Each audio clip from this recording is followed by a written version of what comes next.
Hello student, आज हम class 10 का एक important chapter magnetic effect of current पढ़ने वाले हैं।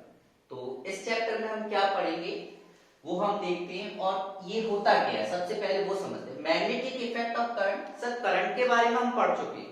अब उसका ये क्या होता है, एक एप्लीकेशन है मैग्नेटिक इफेक्ट। तो ये क्या होता है, तो बेटा ये क्या है, करंट का एक एप्लीकेशन है, एक इफेक्ट है।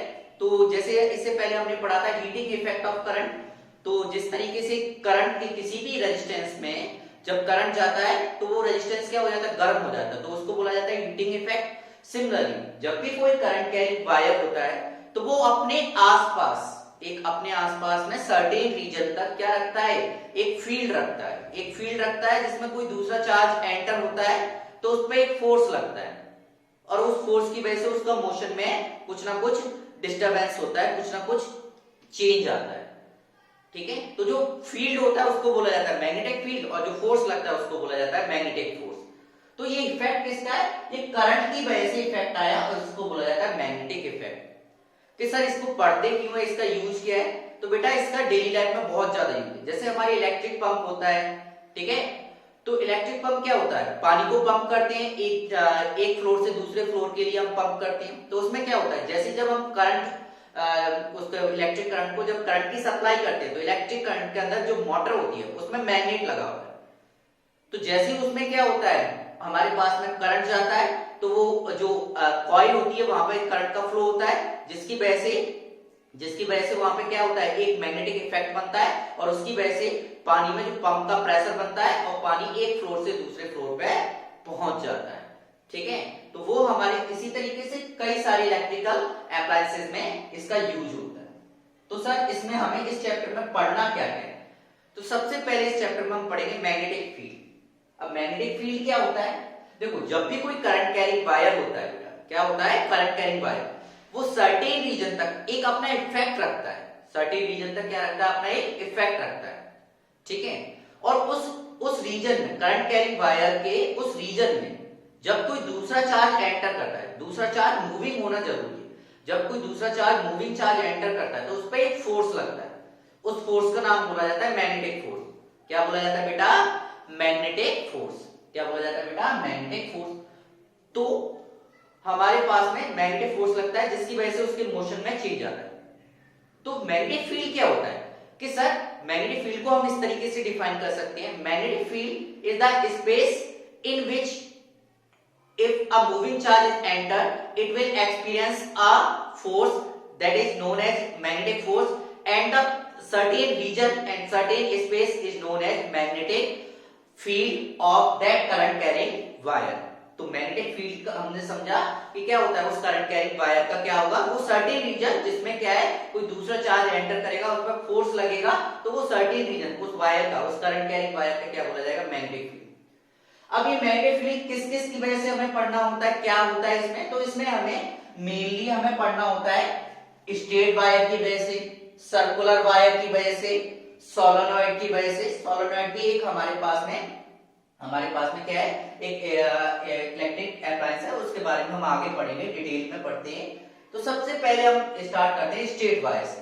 ठीक है, तो मैग्नेटिक इफेक्ट हमें किसके लिए पढ़ना है, मैग्नेटिक फील्ड हमें पढ़ना है फर्स्ट स्ट्रेट वायर के लिए, इसके लिए पढ़ना है बेटा स्ट्रेट वायर के लिए। अब स्ट्रेट वायर मतलब जो सिंपली हमारा करंट कैरिंग वायर होता है वो स्ट्रेट है, इस तरीके से रखा हुआ, इसमें करंट कोई फ्लो हो रहा है। इसमें क्या पढ़ना है, इसमें हमें दो चीज निकालनी है, क्या, एक तो मैग्नेटिक फील्ड की डायरेक्शन किसी पॉइंट पे और जो मैग्नेटिक फील्ड लाइंस बनेंगी उनका पैटर्न कैसा होगा।